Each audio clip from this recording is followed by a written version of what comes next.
பொதுவாக நம்மளுக்கு வீட்டில் சாம்பார் சாதம் செஞ்சாலே ரொம்பவே பிடிக்கும். இன்றைக்கி நம்ம செய்ய போகிற சாம்பார் சாதம் ரொம்பவே ஈஸியான மெத்தட்லேயும் இருக்க போது, அதுவும் இல்லாமல் ஃப்ரெஷ்ஷான மசாலா அரைச்சி செய்ய போகிறோம். ஹாய் ஃப்ரெண்ட்ஸ், நான் தான் உங்கள் குக்கிங் வித் ஜோதி தமிழ் ஜோதி. இன்றைக்கி நம்ம செய்ய போகிற சாம்பார் சாதம் ரொம்பவே ஃப்ரெஷ்ஷான மசாலா அரைச்சி ஈஸியாக எப்படி செய்கிறதுன்னு பார்க்க போகிறோம். நம்ம காய்கறி தனியாக வேக வைக்காமல், மசாலா தனியாக அரைக்காமல், நம்ம ஒன் பார்ட் ரெசிபி மாதிரி ரொம்ப சிம்பிளாக செய்ய போகிறோம். இப்போ வாங்க வீடியோக்குள்ளே போகலாம். வீடியோக்குள்ளே போகிறதுக்கு முன்னாடி நம்ம சேனலுக்கு நீங்கள் ஃபஸ்ட் டைம்னா சப்ஸ்கிரைப் பண்ணிக்கோங்க. இப்போ வாங்க வீடியோக்குள்ளே போகலாம்.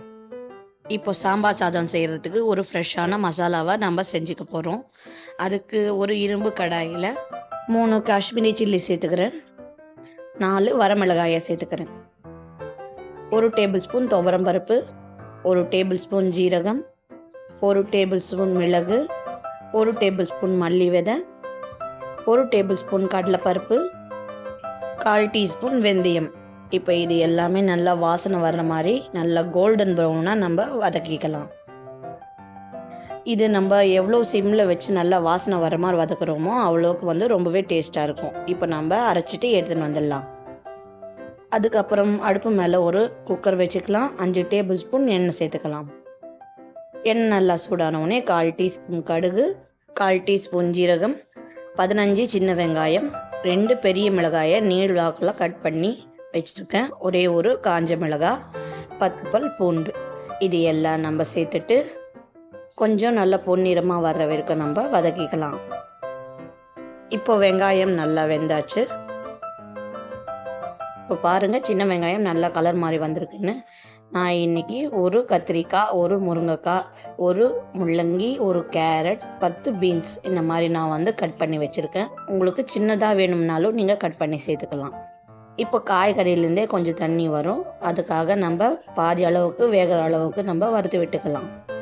இப்போது காய்கறி கூடவே வேகும்போது நம்ம ஒரு பெரிய தக்காளியை நல்லா பெருசாகவே கட் பண்ணி சேர்த்துக்கலாம்.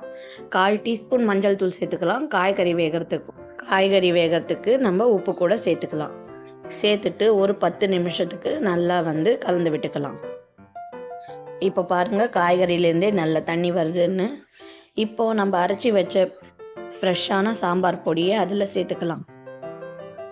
சேர்த்துட்டு பாதி தீயிலே ஒரு 10 நிமிஷத்துக்கு நான் நல்லா கலந்து விட்டுக்கிறேன். இப்போ பாருங்கள், சாம்பார் பொடி நல்லா ஒரு 10 நிமிஷத்துக்கு பச்சை வாசனை போகிற வரைக்கும் நான் கலந்து விட்டாச்சு. இப்போது சின்ன நெல்லிக்காய் சைஸ் அளவுக்கு புளியை நான் ஒரு அரை மணி நேரத்துக்கு முன்னாடி சுடு தண்ணியில் ஊற வச்சுருந்தேன். இப்போது அதில் நான் சேர்த்துக்கிறேன். இந்த புளி கரைசல் ஒரு அரை கப் அளவுக்கு இருக்கும். இப்போ புளி கரைசல் சேர்த்தாச்சு. இப்போ புளி கரைசலோடவே ஒரு 5 நிமிஷம் அது கொதிக்கட்டும். இன்றைக்கி நான் சாம்பார் சாதம் செய்கிறதுக்கு 1 கப் சாப்பாடு பச்சரிசி, அரை கப் துவரம் பருப்பை ஒரு அரை மணி நேரத்துக்கு முன்னாடி தண்ணியில் போட்டு ஊற வச்சுருந்தேன். இப்போ அதை 2 வாட்டி கழுவிட்டு அதில் நான் சேர்த்துக்கிறேன். சேர்த்துட்டு மறுபடிக்கும் சிம்மில் வச்சு ஒரு 5 நிமிஷத்துக்கு நம்ம கலந்துக்கலாம். இப்போ ஒரு 5 நிமிஷத்துக்கு நான் நல்லா கலந்து விட்டுட்டேன். இப்போ நான் அளவு தண்ணியே சேர்த்துக்கிறேன். நான் இப்போது 1 கப் அரிசி, அரை கப் பருப்புக்கு 5 கப் அளவுக்கு தண்ணியே சேர்த்துருக்கேன். சேர்த்துட்டு இப்போ நம்ம சாம்பார் சாதத்துக்கு தேவையான உப்பையும் சேர்த்துக்கலாம்.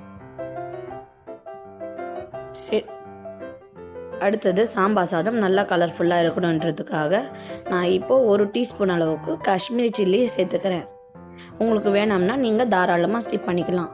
இப்போ கொஞ்சம் ஃப்ரெஷ்ஷான கருவேப்பிலை அதில் சேர்த்துட்டு ஒரு வாட்டி நல்லா கலந்துட்டு இப்போ மூடி போட்டு மூடி நம்ம ஒரு 3 விசில் வர வரைக்கும் வெயிட் பண்ணி பார்க்கலாம். 3 விசில் வந்தோடனே எப்படி இருக்குன்னு பார்க்கலாம். இப்போ சாம்பார் சாதம் 3 விசில் வந்தாச்சு. நல்ல ப்ரெஷர் ரிலீஸ் ஆகிருக்கு. இப்போ நம்ம திறந்து பார்க்கலாம். பாருங்கள், ரொம்ப சூப்பரான சாம்பார் சாதம் நல்லா வெந்திருக்குன்னு.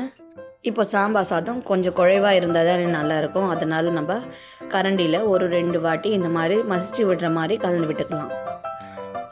நீங்கள் அப்போவே சர்வ் பண்ண போகிறீங்கன்னா இந்த அளவுக்கு இருந்தால் உங்களுக்கு கரெக்டாக இருக்கும். நான் இன்றைக்கி 1.5 மணி நேரம் கழித்து தான் சர்வ் பண்ண போகிறேன். அதனால் மறுபடிக்கும் 1 கப் அளவுக்கு நல்லா சுடு தண்ணியை, கொதிக்க வைக்கிற சுடு தண்ணியை அதில் சேர்த்து ஒரு வாட்டி நான் கலந்து விட்டுக்கிறேன். இப்போ பார்த்திங்கன்னா நம்மளுக்கு எந்த அளவுக்கு கொஞ்சம் தண்ணியாக வேணும்னா இன்னும் கொஞ்சம் தண்ணி கூட சேர்த்துக்கலாம், இல்லைன்னா கொஞ்சம் திக்காக வேணும்னாலும் நீங்கள் சேர்த்துக்கலாம். நான் இன்றைக்கி 1 கப் அளவுக்கு மட்டும் தண்ணியே சேர்த்துருக்கேன். இப்போ ஒரு 5 நிமிஷத்துக்கு இது கொதிக்க வச்சு நம்ம கரெக்டான பக்குவத்துக்கு நம்ம வேக வைக்கலாம். இப்போ பாருங்கள், நல்லா வெந்தாச்சுன்னு. இப்போ சாம்பார் சாதம் பாருங்கள் எந்த அளவுக்கு நல்லா திக்காக இருக்குதுன்னு. இப்போ நான் 1 டேபிள் ஸ்பூன் நெய் சேர்த்துக்கிறேன். எனக்கு இந்த அளவுக்கு திக்காக இருந்தால் போதும். இல்லைனா உங்களுக்கு கொஞ்சம் இன்னும் கொஞ்சம் தண்ணியாக வேணும்னா நீங்கள் ஒரு 1/2 கப் அளவுக்கு சுடு தண்ணியை சேர்ந்து மறுபடிக்கும் நல்லா கலந்து விட்டுக்கலாம். இப்போ நான் பொடியாக நறுக்குன கொத்தமல்லியும் அதில் சேர்த்துட்டு ஒரு வாட்டி ஒரு 5 நிமிஷத்துக்கு மட்டும் நல்லா கலந்து விட்டுட்டா சூப்பரான நம்ம சாம்பார் சாதம் ரெடி ஆகிடுச்சு. இந்த சாம்பார் சாதம் ரொம்பவே ஈஸியாக செஞ்சிட்டோம் பாருங்கள். இப்போ நம்ம சூடாக சர்வ் பண்ணலாம். நான் இன்றைக்கி சொன்ன மெத்தடில் நீங்கள் செஞ்சு பாருங்கள். உங்களுக்கு சூப்பரான சாம்பார் சாதம் நீங்கள் ரொம்ப ஈஸியாகவே செஞ்சிடலாம். நான் இன்றைக்கி செஞ்ச சாம்பார் சாதம் தனியாக காய்கறி தனியாக அரிசி பருப்பு எல்லாம் நம்ம வேக வைக்காமல் ஒரே அடியாக குக்கரில் ஒரு 10 நிமிஷத்துலேயே நம்ம ஈஸியாக செஞ்சிட முடியும். அதுவும் இல்லாமல் பசங்க காய்கறிகள்லாம் வேணான்னு சொல்லுவாங்க. நீங்கள் இந்த மாதிரி ஒரு சாம்பார் சாதம் செஞ்சு கொடுத்து பாருங்கள். ரொம்பவே என்ஜாய் பண்ணி இன்னொரு வாட்டி உங்களுக்கு இதே செய்ய சொல்லி அவங்களே கேட்பாங்க. அதுவும் இல்லாமல் நம்ம சேனலில் நிறைய விதமான ரெசிபிகள் எல்லாம் போட்டிருக்கோம். மறக்காமல் அதையும் செக் பண்ணி பாருங்கள். இந்த வீடியோ பிடிச்சிருந்தா ஒரு லைக் கொடுங்க. மற்றவங்களுக்கும் ஷேர் பண்ணுங்கள். குக்கிங் வித் ஜோதி தமிழை சப்ஸ்கிரைப் பண்ணுங்கள். இன்னொரு நல்ல டிஷ்ஷில் சந்திக்கலாம்.